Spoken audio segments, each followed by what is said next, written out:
Mag-asawa, tinaga ng lalaking pumasok sa kanilang bahay sa Samal Island, Davao del Norte. Lalaki naman sa Cavite, binaril ng sinita niyang nasa inuman at nagvivideoke na barangay chairman pala. May spot report si June Veneracion.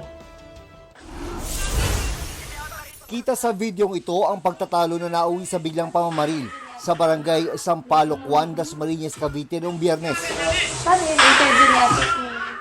Nabaril ang mismong kumukuha ng video. Isang construction worker na habang nasa inuman ay sinita ang isa pang grupong nagiinuman at nagbivideoke. Nasa grupong yon ang suspect na si Jeffrey Frani, chairman ng barangay San Jose. Dead on arrival sa ospital ang biktimang nabaril sa dibdib. Tinutugis pa ang suspect pero sinampahan na siya ng reklamo. Panawagan ko po sa inyo, kung sino man po kayo, alam niyo naman po kung ano yung batas. Sumuko na po kayo, harapin niyo po ito. Sa Silang Cavite naman, nakunan ang away kalsadang ito nung Sabado. Ang bus driver tinuhod sa muka at tinulak ng kaalitang lalaki at hindi siya maawat ng kanyang misis.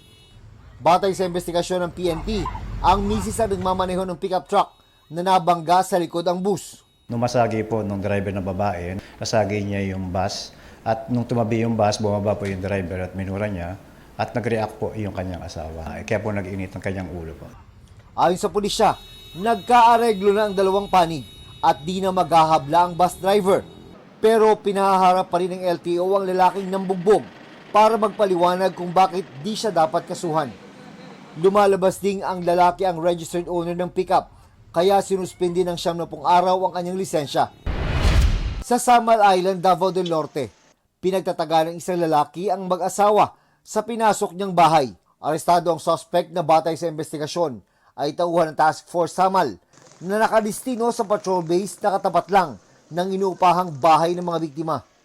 Umamin daw siyang nakainom ng gawin ng krimen. Ang 2 taong gulang na anak ng mga biktima na hindi naman sinakta ng suspect nasa pangangalaga na ng Social Welfare Office ng LGU.